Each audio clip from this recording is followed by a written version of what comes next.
Theorem है two finite dimensional vector spaces over the same field are isomorphic if and only if they have the same dimension. कि अगर आपको कोई दो finite dimensional vector space दे रखे हैं किसी सेम फील्ड के ऊपर, तो वो दोनों वेक्टर स्पेसेस आइसोमॉर्फिक कब होंगे? अगर उनका डायमेंशन सेम है, और अगर उनका डायमेंशन सेम है तो वो आइसोमॉर्फिक होंगे। तो यहाँ इफ एंड ओनली इफ का केस है, तो दोनों केसेस हम यहाँ पर लेकर चलेंगे। फर्स्ट केस है जिसके अंदर हम ये गिवन लेकर चलते हैं कि जो दो फाइनाइट डायमेंशनल वेक्टर स्पेसेस है u और v, मान लेंगे क्या है, finite dimensional vector spaces over same field f, और ये दोनों जो वेक्टर स्पेसेस हैं वो है आइसोमॉर्फिक। मीन आइसोमॉर्फिक का मतलब इनके बीच में हमें एक टी है ट्रांसफॉर्मेशन जरूर मिलेगी, जो कि क्या होगी, लीनियर ट्रांसफॉर्मेशन। ये लीनियर ट्रांसफॉर्मेशन 1-1 भी होगी और ये लीनियर ट्रांसफॉर्मेशन ऑन-टू भी होगी। आइसोमॉर्फिक गिवन है। अब हमें इस थ्योरम के अंदर प्रूव करना है फर्स्ट केस के अंदर कि इन दोनों का डायमेंशन, मीन ये जो वेक्टर स्पेसेस है इन दोनों का डायमेंशन सेम होगा। Mean dimension of u equal होगा डायमेंशन ऑफ v, मतलब दोनों के बेसिस के अंदर नंबर ऑफ एलिमेंट्स हैं वो सेम होंगे। तो इसके लिए हम u का कोई बेसिस कंसीडर करते हैं और उसका कोई ना कोई डायमेंशन होगा। तो कंसीडर कर लेते हैं कि a है जिसमें वेक्टर्स हैं u1 u2 up to un। ये क्या है, basis of vector space u। अगर ये वेक्टर स्पेस u का बेसिस है तो इस वेक्टर स्पेस का डायमेंशन हो जाएगा n, क्योंकि इसके बेसिस में नंबर ऑफ वेक्टर्स हैं वो n है। अब हमें ये शो करना है कि v का भी हमें एक ऐसा बेसिस मिलेगा जिसमें नंबर ऑफ एलिमेंट्स क्या होंगे, n। तो हम एक सेट कंसीडर कर लेते हैं अपनी तरफ से जिसके अंदर वेक्टर्स क्या है, इनकी इमेजेस, मतलब t of u1 t of u2 up to t of un। ये वेक्टर्स का मैंने एक सेट ले लिया। अगर किसी वे से ये सेट वेक्टर स्पेस v का बेसिस बन जाता है तो बेसिस के अंदर n वेक्टर्स हैं और डायमेंशन ऑफ v भी क्या हो जाएगा, n। तो हमें ये शो करना पड़ेगा कि ये जो सेट b है वो एक बेसिस फॉर्म करेगा वेक्टर स्पेस v का। Mean we claim that b is basis for v। हम ये शो करेंगे कि ये जो सेट b है वो v का बेसिस होगा। तो कोई भी सेट किसी वेक्टर स्पेस का बेसिस कब होता है, जब वो लीनियरली इंडिपेंडेंट भी हो और उस वेक्टर स्पेस को स्पेन भी करता हो।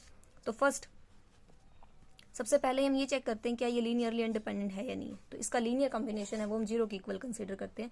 तो कंसीडर कर लेते हैं इसका linear combination t of u1 plus t of u2 up to t of un is equal to 0, और इनकी मल्टीप्लाई कर देते हैं स्केलर्स a1 a2 और an से, जहाँ ai क्या है, फील्ड के एलिमेंट है। तो ये था t of u1 t of u2 t of un का लीनियर कॉम्बिनेशन, और इसे 0 के इक्वल इक्वेट कर दिया। अब यहाँ t हमें क्या गिवन है, लीनियर ट्रांसफॉर्मेशन। तो इस पूरी वैल्यू को हम लिख सकते हैं t of a1 u1 by definition of linear transformation, क्योंकि t ऑफ a1 u1 क्या होगा, a1 t ऑफ u1, क्योंकि t एक लीनियर ट्रांसफॉर्मेशन है तो अपोजिट भी ट्रू है। तो ये दूसरी को लिख सकते हैं a2 t ऑफ u2 को t of a2 u2 up to t of an un, जो लीनियर ट्रांसफॉर्मेशन की सेकंड कंडीशन होती है। और लीनियर ट्रांसफॉर्मेशन की फर्स्ट कंडीशन से हम लिख सकते हैं इस पूरे को t of a1 u1 a2 u2 up to an un is equal to 0। अब 0 को लिख सकते हैं हम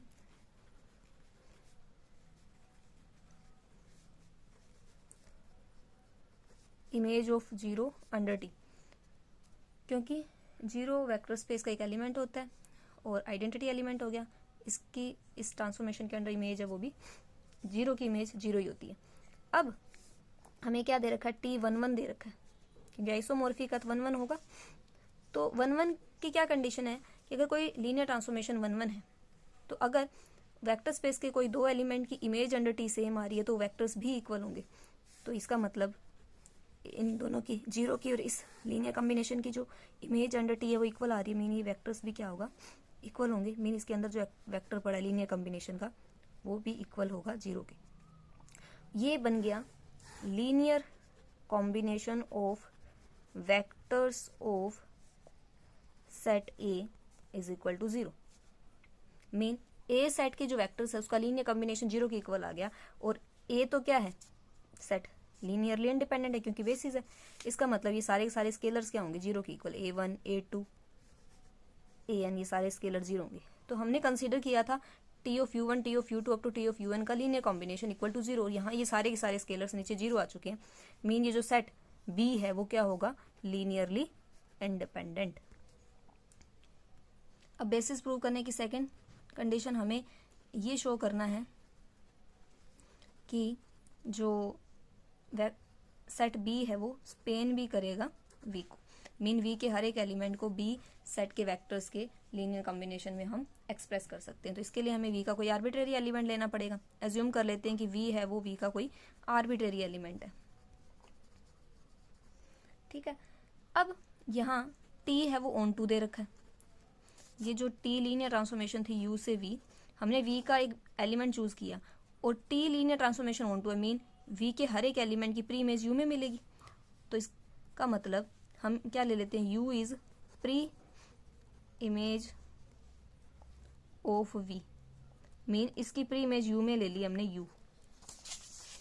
अगर ये प्री इमेज है तो टी ऑफ यू इक्वल होगा वी के, जहां यू एलिमेंट है वेक्टर स्पेस यू का और वी है वेक्टर स्पेस वी का। और ए सेट क्या दे रखा है आपको, u1 u2 up to un, ये दे रखा है बेसिस ऑफ u। मीन जब भी u का कोई एलिमेंट मिलेगा उसे हम इन वेक्टर्स के लीनियर कॉम्बिनेशन में लिख सकते हैं। मीन u को लिख सकते हैं इन वेक्टर्स के लीनियर कॉम्बिनेशन में। तो एज्यूम कर लेते हैं u इक्वल होगा b1 u1 plus b2 u2 up to bn un। ये वैल्यू हम यहाँ पुट करेंगे t of u equal to v में, t of b1 u1 plus b2 u2 up to bn un is equal to v। अब यहाँ linear transformation की property लगाते हैं कि अलग अलग वेक्टर्स के एडिशन पे टी अप्लाई करेंगे, तो ये सेपरेटली टी अप्लाई हो जाएगा, T of b1 u1 plus T of b2 u2 plus up to T of un bn un is equal to v। यहाँ जो सेकेंड कंडीशन होती है, प्रॉपर्टी होती है लीनियर ट्रांसफॉर्मेशन की, वो लगाएंगे कि T of A you equal होता है ए ऑफ टी यू। मतलब ये इक्वल हो जाए b1 T of u1 plus v2 T of u2 up to bn T of un। तो यहाँ हमने क्या एक्सप्रेस कर दिया, v को इन vectors T of u1 T of u2 up to T of un के लीनियर कॉम्बिनेशन में। मतलब जो सेट b है वो क्या करेगा, स्पेन करेगा v को।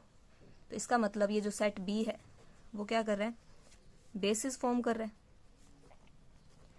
और ये बेसिस है और इस बेसिस के अंदर n वेक्टर्स हैं। तो इसका मतलब डायमेंशन ऑफ v क्या हो जाएगा, n। डायमेंशन ऑफ u भी n था, डायमेंशन ऑफ v भी n है। इसका मतलब डायमेंशन ऑफ u इक्वल होगा डायमेंशन ऑफ v के।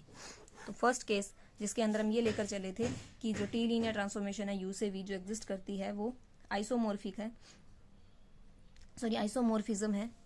तो हमें ये शो करना था इन दोनों वेक्टर्स के जो डायमेंशन है वो भी इक्वल होंगे, तो जो हम कर चुके हैं।